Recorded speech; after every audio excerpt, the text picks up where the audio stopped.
Aon नाम की एक कंपनी ने ऐसी तकनीक खोज निकाली थी जिसके जरिए लोग अपनी उम्र से कुछ समय किसी और को दे सकते थे, लेकिन शर्त ये थी कि उनका डीएनए एक होना चाहिए। जिन लोगों को पैसों की जरूरत थी वो अपनी जिंदगी के कुछ साल बेचकर पैसे कमा सकते थे, पर ऐसा करने से वो जल्दी बूढ़े हो जाएंगे। दूसरी ओर खरीदने वाले फिर से जवान हो जाते। इसके बाद हम कंपनी के मैनेजर मैक्स को देखते हैं, जो अक्सर लोगों के पास जाकर उन्हें अपने साल बेचने के लिए उकसाता था। आज उसने एक 18 साल के गरीब लड़के को अपने 15 साल बेचने की सलाह दी ताकि उसका परिवार गरीबी से बाहर आ सके। मैक्स ने कहा कि उसने खुद भी अपनी जिंदगी के 5 साल बेचकर कॉलेज की फीस भरी थी। पहले तो उस लड़के ने इनकार कर दिया क्योंकि 15 साल बहुत ज्यादा होते हैं, लेकिन चालाक मैक्स ने उसे 70 लाख यूरोज का लालच देकर अपने झांसे में फंसा ही लिया। इसके बाद मैक्स कंपनी के ऑफिस गया जहाँ कई लोग एऑन के खिलाफ नारे लगा रहे थे। मैक्स छिपकर भीड़ से निकला और ऑफिस के अंदर घुस गया। ऑफिस में एक शानदार प्रोग्राम चल रहा था। आखिर में कंपनी की बॉस सोफी स्टेज पर आई और उसने मैक्स को कंपनी के बेस्ट एजेंट का अवार्ड दिया। फिर सोफी ने ऐलान किया कि उन्होंने 15 वैज्ञानिकों को 15 साल दान करने का फैसला किया है ताकि वो इंसानों की प्रगति के लिए और काम कर सके। इसके बाद एक बिल्डिंग में इन वैज्ञानिकों का जीवन बढ़ाने की तैयारियां चल रही थी, पर अचानक एक आदमी ऑफिसर का भेष बनाकर अंदर घुस आया और उसने कई लोगों को गोली से उड़ा दिया। फिर उसने दीवार पर एक निशान बनाया और वहाँ से भाग निकला। बाद में खुलासा होता है कि यह आदमी एडम ग्रुप से था, जो इसी तरह हमले करके एऑन को गरीब लोगों की जिंदगी के कुछ साल लूटने से रोकने की कोशिश करता था। उधर सोफी ने अपने बॉडीगार्ड्स काया और नोवैक के साथ एक वीडियो देखी जिसमें एडम ग्रुप की लीडर लिलिथ ने उन्हें धमकी देकर कहा था कि अगर वो अब भी नहीं रुके तो आगे और हमलों के लिए तैयार रहें। उधर मैक्स अपनी गर्लफ्रेंड एलेना के साथ अवार्ड मिलने का जश्न मना रहा था। फिर अगले दिन एलेना उसे अपने माँ बाप से मिलवाने ले गई। उन्हें भी मैक्स काफी पसंद आया, लेकिन शाम को जब वो घर लौटे तो उनके पैरों तले जमीन खिसक गई। जिस घर को खरीदने का वो सपना देख रहे थे वो उनकी आंखों के सामने जलकर धुआं धुआं हो गया था।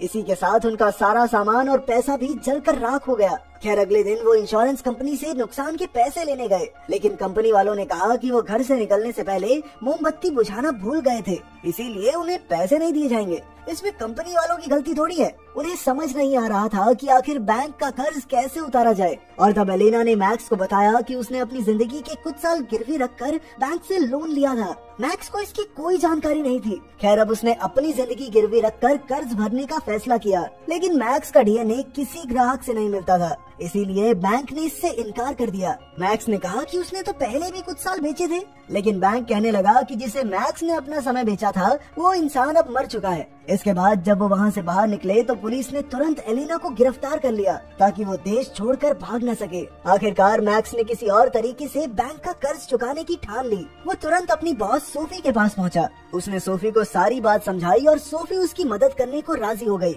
लेकिन फिर जल्द ही सोफी ने उसका फोन तक उठाना बंद कर दिया। अब मैक्स के पास कोई चारा नहीं था और बैंक ने एलेना की जिंदगी से 40 साल निकालने का फैसला किया। मैक्स बहुत परेशान हो गया और वो ऑपरेशन से पहले एलेना से मिलने हॉस्पिटल पहुंचा, लेकिन स्टाफ ने उसे अंदर जाने से रोक दिया और कहा कि वो ऑपरेशन के बाद ही उससे मिल सकता है। ये सुनकर मैक्स गुस्से से भर गया और अचानक भागकर एलेना का कमरा ढूंढने लगा, लेकिन जल्द ही काया और उसकी टीम ने उसे पकड़ लिया। उधर एलेना को ऑपरेशन के वक्त एक वकील ने कॉन्ट्रैक्ट पढ़कर सुनाया, जिसे सुनकर एलेना आपे से बाहर हो गई और भागने की कोशिश करने लगी, लेकिन डॉक्टर्स ने उसे इंजेक्शन देकर बेहोश कर दिया। इसके बाद उसकी जिंदगी के 40 साल निकालकर साथ के कमरे में मौजूद एक इंसान को दे दिए गए। आखिरकार ऑपरेशन के बाद मैक्स एलेना को घर वापस ले आया। अब वो काफी बूढ़ी दिखने लगी थी। बेचारे मैक्स का सपना था कि उसके साथ एलेना के बच्चे होंगे, लेकिन अब ये भी नामुमकिन था और जल्द ही उन दोनों के बीच दूरियां बढ़ने लगी। मैक्स ने उसे सहारा देने की बहुत कोशिश की, लेकिन एलेना ने खुद को सबसे दूर कर लिया।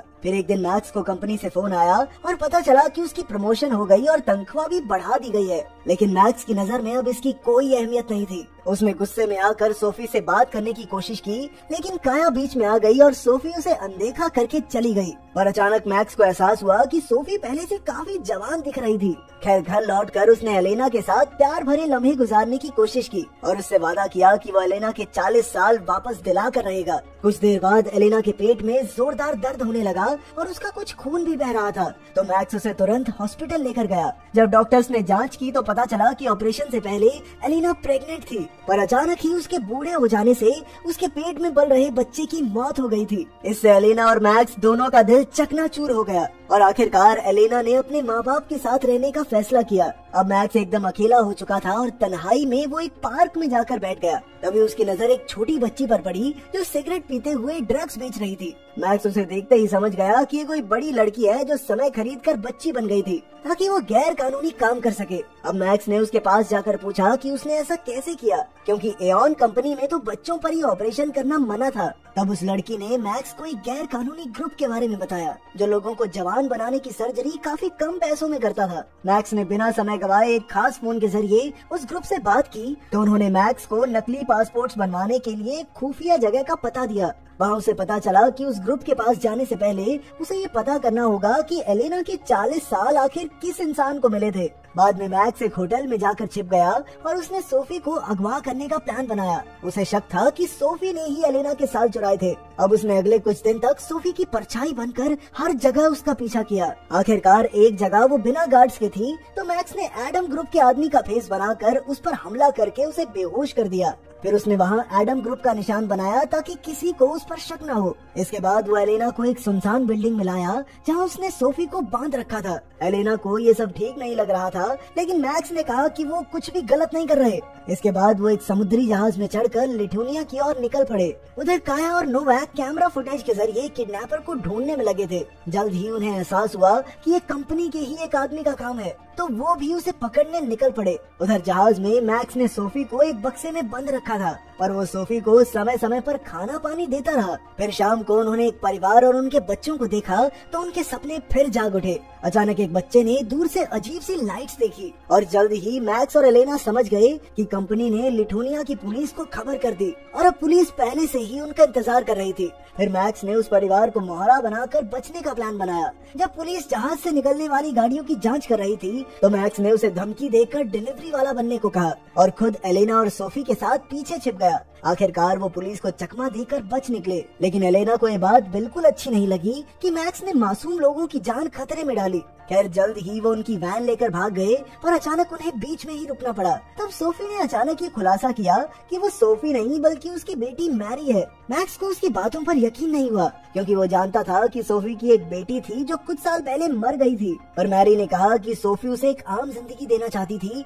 इसीलिए उसने दुनिया से ये बात छिपा कर रखी। मैक्स को अब भी उस पर शक था, इसीलिए वो मैरी को लेकर एक सुनसान जगह पर आ गया। मैरी ने दोबारा कहा कि वो सोफी नहीं है, उल्टा उसे तो खुद अपनी माँ की कंपनी का काम पसंद नहीं। पर मैक्स कहने लगा कि अगर ये सच है तो भी मैरी का डीएनए एलेना से मिल ही जाएगा। अब माँ बेटी का डीएनए तो सेम ही होगा ना। लेकिन एलेना को ये हरगिज मंजूर नहीं था, इसीलिए वो गुस्से में वहाँ से चली गई। उधर नोवाक और काया को मैक्स का पता चल गया था और वो तुरंत उस पर हमला करने की तैयारी में जुट गए। लेकिन उससे पहले ही एडम ग्रुप के बॉस लिलिथ ने अपने साथियों के साथ एलेना को ढूंढ लिया। लिलिथ ने उन्हें बताया कि मैरी सच में सोफी की बेटी है। इसके बाद वो उन सबको एक सुरक्षित जगह पर ले आई और उन्हें सोफी का पूरा प्लान समझाया। असल में सोफी तो बहुत पहले एलेना की उम्र छीनकर जवान होना चाहती थी और फिर मैक्स और एलेना ने शादी कर ली। इसीलिए सोफी ने उनके घर पर आग लगवाकर मैक्स के डीएनए वाले आदमी को मार डाला। तभी मैक्स के फोन पर गैर कानूनी क्लिनिक का पता आया जो सिर्फ और सिर्फ 6 घंटे के लिए ही खुला था। वहाँ पहुँचने के लिए उन्हें सोफी को मारने में लिलिथ की मदद करनी होगी। कुछ ही देर में काया ने अपनी टीम के साथ पूरी बिल्डिंग को घेर लिया। तब मैक्स ने उन्हें बाहर जाकर धमकी दी कि सिर्फ सोफी ही बिल्डिंग के अंदर जा सकती है और अगर किसी ने भी चालाकी की तो अंदर एलेना मैरी को गोली मार देगी। ये सुनते ही सोफी ने तुरंत आगे आकर उसकी शर्त मान ली। तब काया ने पूछा कि मैक्स को कैसे पता कि सोफी उनके साथ आई है और वो तुरंत समझ गई कि ये कोई चाल है। तभी अचानक एडम ग्रुप ने एऑन वालों पर गोलीबारी शुरू कर दी और वहाँ पर दोनों गुटों में जबरदस्त लड़ाई शुरू हो गई। इस लड़ाई में नोवाक और लिलिथ की मौत हो गई और वहीं मैक्स एलेना और मैरी को गैराज में ले आया। तभी अचानक मैरी ने बंदूक उठाकर एलेना को मारने की कोशिश की, लेकिन वो बंदूक बिल्कुल खाली थी। ये देखकर एलेना को बहुत गुस्सा आया क्योंकि कुछ देर पहले ही उसने मैरी की जान को बख्शा था। उसने गुस्से में मैरी पर वार करके उसे बेहोश कर दिया और फिर वो तीनों एक गाड़ी में वहाँ से भाग निकले। आखिरकार वो गैर कानूनी क्लिनिक तक पहुँच गए और उन्होंने जबरदस्ती मैरी का ऑपरेशन करके उसके 40 साल छीन लिए। कुछ देर बाद मैरी एक ट्रक ड्राइवर को सड़क पर मिली और वो मैरी को शहर छोड़ाया। आखिरकार वो अपनी माँ सोफी से मिली, जो उस हमले में बुलेट प्रूफ जैकेट की वजह से बच गई थी। कुछ ही दिनों में मैरी तेजी से बूढ़ी होने लगी और अब सिर्फ सोफी ही उसे नई जिंदगी दे सकती थी। लेकिन सोफी इतनी खुदगर्ज निकली कि उसने अपनी बेटी को साल देने से मना कर दिया। आखिरकार मैक्स एक बीच पर एलिना से मिलने आया। अब वो पहले जैसी जवान और प्रेग्नेंट थी, लेकिन अपने नए पति के साथ। दूसरी ओर मैक्स एडम ग्रुप में शामिल होकर सोफी की कंपनी को खत्म करके मासूमों की जान बचाने के मिशन में जुट गया था।